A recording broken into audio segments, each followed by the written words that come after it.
ಏಕಾದಶ್ಯಾಹ್ಯವೇಧೇತು ದಶಮೀಂ ನ ಪರಿತ್ಯಜೇತ್ ಪಾರಣೇ ಮರಣೇ ಚೈವ ತಿಥಿಸ್ತಾತ್ಕಾಲಿಕಿ ಸ್ಮೃತ.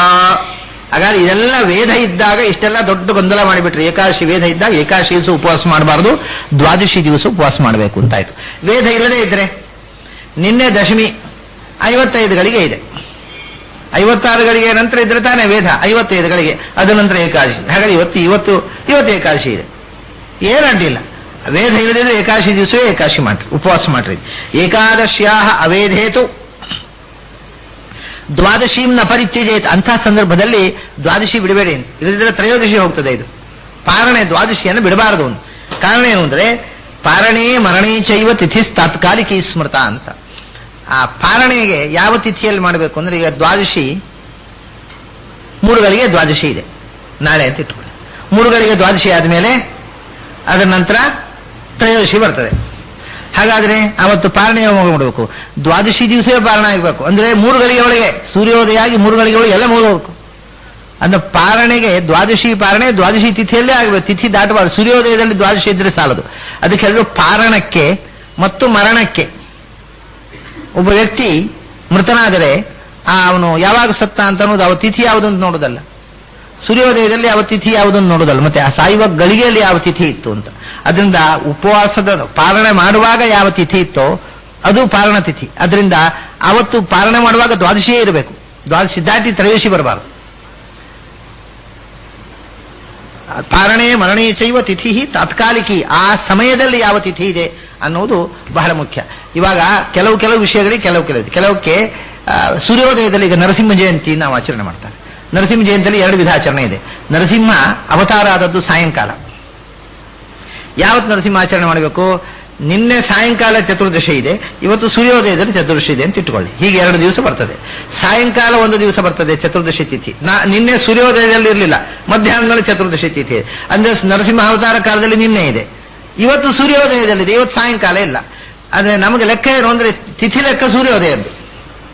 ಏಕಾದಶಿ ಒಂದು ಬಿಟ್ಟು ಮತ್ತೆ ಎಲ್ಲ ತಿಥಿ ಲೆಕ್ಕ ಸೂರ್ಯೋದಯದ್ದು. ಹಾಗಾಗಿ ಏನು ಮಾಡ್ತಾರೆ, ಸೂರ್ಯೋದಯದಲ್ಲಿ ಚತುರ್ದಶಿ ಇದ್ದ ದಿವಸ ನರಸಿಂಹ ಜಯಂತಿ ಕೆಲವರು ಮಾಡ್ತಾರೆ. ಅಂಥವರಿಗೆ ಇವತ್ತು ನರಸಿಂಹ ಜಯಂತಿ ಆಗತ್ತೆ.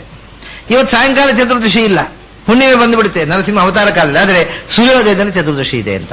ನರಸಿಂಹ ಅವತಾರ ಕಾಲದಲ್ಲಿ ಚತುರ್ದಶಿ ಬೇಕು ಅಂತ ಅನ್ನೋರು ನಿನ್ನೆ ದಿವಸ ಮುಂಚಿನ ದಿವಸ. ಹಾಗೆ ನರಸಿಂಹ ಜಯಂತಿ 2 ಸರ್ತಿ ಬರ್ತವೆ ಒಮ್ಮೆ. ಕೆಲವರು ಮುಂಚಿನ ದಿವಸ ಮಾಡ್ತಾರೆ, ಕೆಲವರು ಮಾರನೇ ದಿವಸ. ಕಾರಣ ಏನು ಅಂದ್ರೆ ಸಾಯಂಕಾಲ ಚತುರ್ದಶಿ ಇರಬೇಕು ಅನ್ನೋರದ್ದು ಒಂದು ಪಕ್ಷ, ಸೂರ್ಯೋದಯದಲ್ಲಿ ಚತುರ್ದಶಿ ಇರಬೇಕು ಅನ್ನೋರದ್ದು ಒಂದು ಪಕ್ಷ. ಆದರೆ ಅದೇ ಇದನ್ನ ಈ ವಿಧಾನ ಪಾರಣದಲ್ಲಿ ಮತ್ತು ಮರಣದಲ್ಲಿ ಆ ಕಾಲದಲ್ಲಿ ಇರಬೇಕು ಅಂತ. ನರಸಿಂಹ ಜಯಂತಿಗೆ ಆಗುವಾಗ ಆ ನಿಯಮ ಇಲ್ಲ, ಸೂರ್ಯೋದಯದಲ್ಲಿದ್ದರೂ ಸಾಕು ಅಂತ ಅನ್ನೋರಿದ್ದಾರೆ. ಹಾಗೆ ಬೇರೆ ಬೇರೆ ವಿಧಾನಗಳಿವೆ. ಇವಾಗ ಇವನ್ನ ರಾಮನವಮಿಯೂ ಅಷ್ಟೇ, ಕೃಷ್ಣ ಜಯಂತಿ, ಕೃಷ್ಣಾಷ್ಟಮಿ ಇದೆ.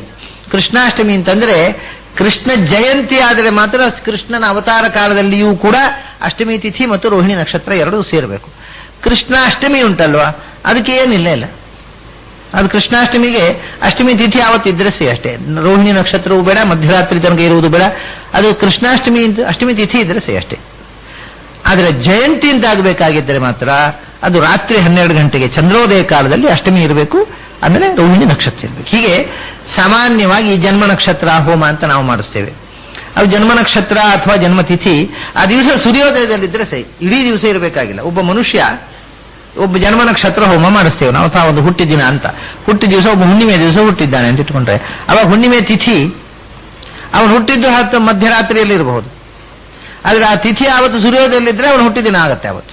ಹಾಗಾಗಿ ಎಲ್ಲಾ ವಿಷಯಗಳಿಗೆ ಗಮಕ ಹುಟ್ಟಿದ ತಿಥಿ ಸೂರ್ಯೋದಯದಲ್ಲಿ ಇರ್ತದೆ, ಅವಾಗ ಅವನ ಜನ್ಮದಿನ ಅವತ್ತಾಗತ್ತೆ.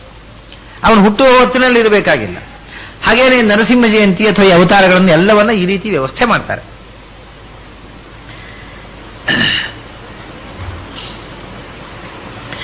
ಇದಕ್ಕೆ ಅಪವಾದ ಪಾರಣ ಮತ್ತು ಮರಣ ಅಂತಂದ.